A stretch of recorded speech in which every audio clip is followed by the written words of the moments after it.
श्री स्वामी समर्थ सगळ्यांना. आज आम्ही ऋदूला दाखवायला दवाखान्यात निघालो होतो.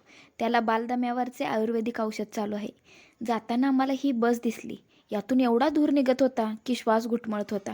बहुतेक वेळेवर काम झाले नसतील, त्यामुळे धूर निघत असेल.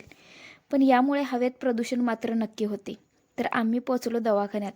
कोणीतरी म्हटलंय कोर्टाची पायरी कधी चढू नये, पण मी म्हणते दवाखान्याची पायरी चढण्याची वेळ कोणावर येऊ नये. माणसाला काहीही असो, पण दवाखाना एवढा पाठीमागे नको.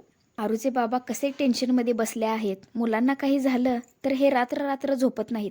वर वर हसतील हे पुरुष, पण यांच्या मनात खूप मोठं वादळ सुरू असतं. पण हे कधी चेहऱ्यावर दाखवत नाहीत. आरू कुठेही गेला तर सगळं जाणून घेण्याची त्याची इच्छा खूप असते. मॅडमांना दाखवून आम्ही बाहेर बसलो.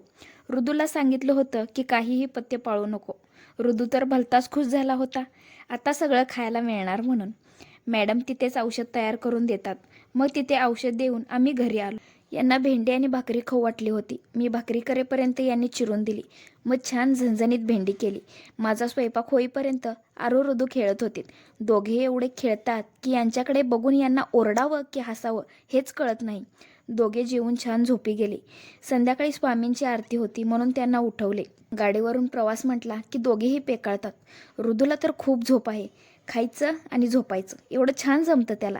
आम्ही स्वामींच्या आरतीला चौघेही जातो. या दोघांनाही आत्ताच मी स्वामींचा लळा लावत आहे. गावातच स्वामींचे मंदिर आहे. स्वामींची भक्ती खरंच वाया जात नाही.